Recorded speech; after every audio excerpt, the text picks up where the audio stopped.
ರೂಪಾಯಿ ಬೇಕಾದ್ರೆ ಆಟೋದು ಗೊತ್ತಲ್ಲ ಅಂದದ್ದು ಟ್ರೈನಿಂಗ್ ಅದು ಕರೆಕ್ಟ್ ಈಗ ಐನ ಕೂಡ ಇದೆಯಿಂದ right question I will explain sir so ಮನ್ಸ್ ಥಾಯಿಂಗ್ ಐ ಬಕ್ಕ ಅವೇನು ನಮ್ಮ ಮ್ಯಾರೇಷನ್ ಪ್ರೋಸೆಸ್ ಮಲ್ಪುವ ಅವ್ರು ಹುಟ್ಟಿದ ಮ್ಯಾರೇಜ್ ಪಕ್ಕ ತೋಜಿರುತ್ತೆ ಮ್ಯಾರೇಷನ್ ಮಲ್ತಿದ್ದು ಈಗ 2 hour ರೆಡಿ ಟೈಮ್ ಬಂದದ್ದು ಎಕ್ಸಾಂಪಲ್ ಈಗ 15 ತಾರೀಕು 50 ಪೂಜೆ ಮಾಡ್ತದ ಅವು separate records get the receiving album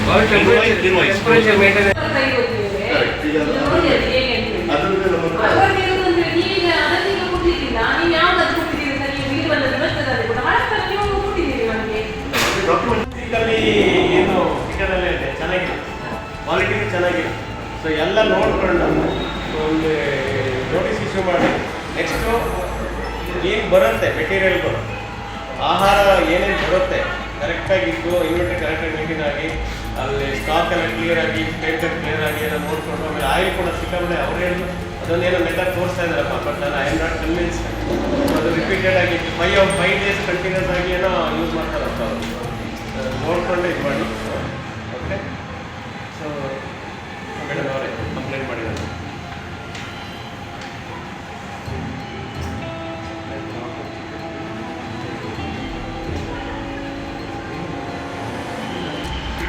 phone number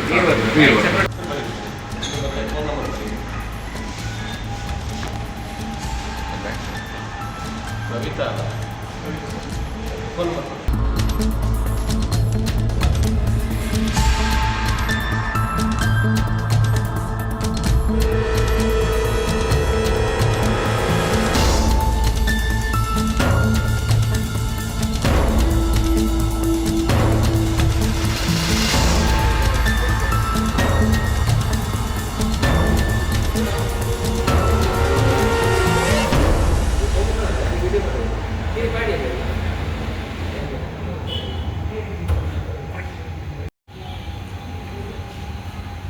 ದಕ್ಷಿಣ ಕನ್ನಡದ ಆಹಾರ ಸುರಕ್ಷತಾ ಮತ್ತು ಗುಣಮಟ್ಟ ಪ್ರಾಧಿಕಾರ ಮತ್ತು ಔಷಧಾಡಳಿತದ ಜಿಲ್ಲಾ ಅಂಕಿತಾಧಿಕಾರಿಯಾಗಿರುವಂಥ ಡಾಕ್ಟರ್ ಪ್ರವೀಣ್ ಕುಮಾರ್ ಅವರು ಇವತ್ತೊಂದಿನ ನನಗೆ ಆಗಸ್ಟ್ 15ರಂದು ಗ್ರಾಹಕರೊಬ್ಬರು KFCಯಲ್ಲಿ ಚಿಕನ್ ಲೆಗ್ ಪೆರಿ ಪೆರಿ ಎಂಬ ಒಂದು ವಸ್ತುವನ್ನು ಖರೀದಿಸಿ ಆನ್ಲೈನ್ ಮುಖಾಂತರ ಖರೀದಿಸಿ ಅದನ್ನು ಸೇವಿಸಿದ ಸಂದರ್ಭದಲ್ಲಿ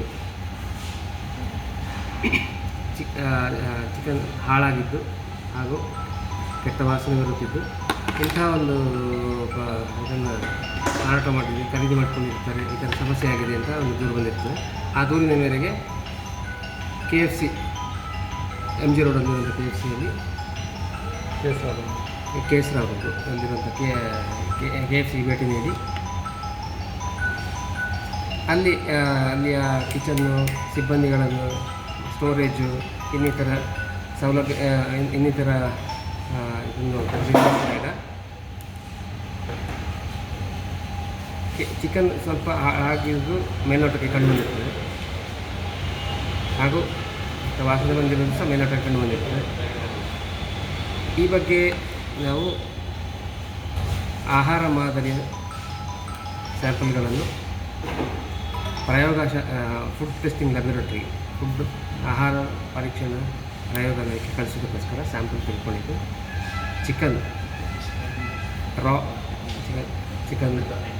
ನಾವು ಪರೀಕ್ಷಿಸಿ ಅದರಲ್ಲಿ ಏನಾದರೂ ಬ್ಯಾಕ್ಟೀರಿಯಾಗಳಿದೆಯಾ ಅಥವಾ ಇನ್ನೇನು ಸಮಸ್ಯೆಗಳಿದೆಯಾ ಅಂತ ನೋಡೋದಕ್ಕೋಸ್ಕರ ಆಹಾರ ಮಾದರಿ ಸಂಗ್ರಹಿಸಿ ಈಗ ಕಳಿಸ್ಕೊಡ್ತಾ ಇದ್ದೀವಿ. ಸೊ ಇದರಿಂದ ಏನು ನಮಗೀಗ ರಿಪೋರ್ಟ್ ಬರುತ್ತೆ ಆ ರಿಪೋರ್ಟ್ ಆಧಾರದಲ್ಲಿ ಅಲ್ಲಿ ಸರಿಯಾದ ಸಂಗ್ರಹಣೆ ಆಗ್ತಾ ಇದೆಯಾ ಇಲ್ವಾ, ಚಿಕನ್ ಸರಿಯಾಗಿ ಒಳ್ಳೆಯ ಕ್ವಾಲಿಟಿ ಗುಣಮಟ್ಟದ ಚಿಕನ್ ಬಳಕೆ ಮಾಡ್ತಾ ಇದ್ದಾರಾ ಅಥವಾ ಇನ್ನಿತರ ಮಾಂಸ ಆಹಾರವನ್ನು ಸರಿಯಾಗಿ ಬೇಯಿಸ್ತಾ ಇದ್ದಾರಾ, ಸರಿಯಾಗಿ ಎಣ್ಣೆಯಲ್ಲಿ ಒಳ್ಳೆಯ ಗುಣಮಟ್ಟದ ಎಣ್ಣೆ ಬಳಸ್ತಾ ಇದ್ದಾರಾ, ಇನ್ನಿವೆಲ್ಲವನ್ನು ನಾವು ಪರಿಶೀಲನೆ ಮಾಡಿ ಅವರಿಗೆ ಈಗ ನೋಟಿಸ್ ಕೊಡ್ತಾಯಿದ್ವಿ. ನೋಟಿಸ್ ಕೊಟ್ಟು ಅದಕ್ಕೆ ಅವರ ಅವ್ರೇನು ಉತ್ತರ ಕೊಡ್ತಾರೆ ಅದರ ಮೇಲೆ ಮುಂದಿನ ಕ್ರಮ ತಗೊಳ್ತೀವಿ. ಹಾಗೂ ಪ್ರಯೋಗಾಲಯದ ವರದಿ ಮೇಲೆ ಮುಂದಿನ ಕ್ರಮ ನಾವು ತಗೊಳ್ತೀವಿ. ಹಾಗೆ ನಮ್ಮಲ್ಲಿರುವಂತಹ ADC ನ್ಯಾಯಾಲಯದಲ್ಲಿ ಈ ಬಗ್ಗೆ ಪ್ರಕರಣ ದಾಖಲಿಸಲಿಕ್ಕೆ ನಾವು ನಿರ್ಧಾರ ತಗೊಂಡಿದ್ದೀವಿ. ಆಯಿಲನ್ನು ಈಗ ಅಲ್ಲಿ ತುಂಬ ಆಯಿಲ್ ಮತ್ತೆ ಈಗ ಇವರು ಚಿಕನ್ ಬೇಯಿಸುವಂತಹ ಅದು ನಾವು ಲ್ಯಾಬಿಗೆ ಯಾಕೆ ಚಿಕನ್ ಬೇಯಿಸುವಂತಹ ಎಣ್ಣೆ ಅದಕ್ಕೆ ನಿರ್ದಿಷ್ಟ ಪ್ರಮಾಣದಲ್ಲಿ ಟೆಂಪರೇಚರ್ ಹಾಗೆ ಅದರ ಗುಣಮಟ್ಟವನ್ನು ಅವರು ಪರೀಕ್ಷಿಸುವಂತಹ ಡಿಜಿಟಲ್ ಎಕ್ವಿಪ್ಮೆಂಟ್ಸನ್ನೆಲ್ಲ ನಾವು ಪರಿಶೀಲನೆ ಮಾಡಿದ್ದೀವಿ. ಬೇಕಾದಂಥ ಗುಣಮಟ್ಟ ಇದೆಯಲ್ಲ ನಾವು ಸ್ಯಾಂಪಲ್ ಕೂಡ ತಗೊಂಡಿದ್ದೀವಿ. ಆ ಎಣ್ಣೆ ಗುಣಮಟ್ಟ ಅಂತ ನೋಡೋದಕ್ಕೆ ಅದರ ಸ್ಯಾಂಪಲ್ ಕೂಡ ಈಗ ನಾವು ಸಂಗ್ರಹಣೆ ಮಾಡಿ ಕಳಿಸ್ಕೊಡ್ತೀವಿ. ಈಗ ಎಷ್ಟು ಮಾದರಿ ಚಿಕನನ್ನು ನಾವು ಸಂಗ್ರಹ ಮಾಡಿದ್ದೇವೆ ಲ್ಯಾಬಿಗೆ ಕಳಿಸಲಿಕ್ಕೆ? ಮಾಂಸದ 3 ಮಾದರಿಗಳು.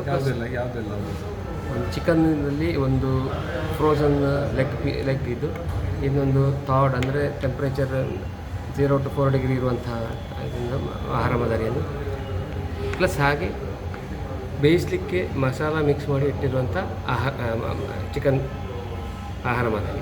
ಇಷ್ಟು 3 ಪ್ರಾಡಕ್ಟ್ಗಳು ನಾವು ತಗೊಂಡಿದ್ದೀವಿ. ಅದನ್ನೀಗ ನಾವು ಲ್ಯಾಬಿಗೆ ಕಳಿಸ್ತೀವಿ. ನೀವೀಗ ಪರಿಶೀಲನೆ ಮಾಡುವಾಗ ತುಂಬ ಹಳೆಯದಾದ ಚಿಕನ್ ಸಿಕ್ಕಿತ್ತು, ಅದು ಎಷ್ಟು ಸಮಯ ಆಯಿತು ಏನು?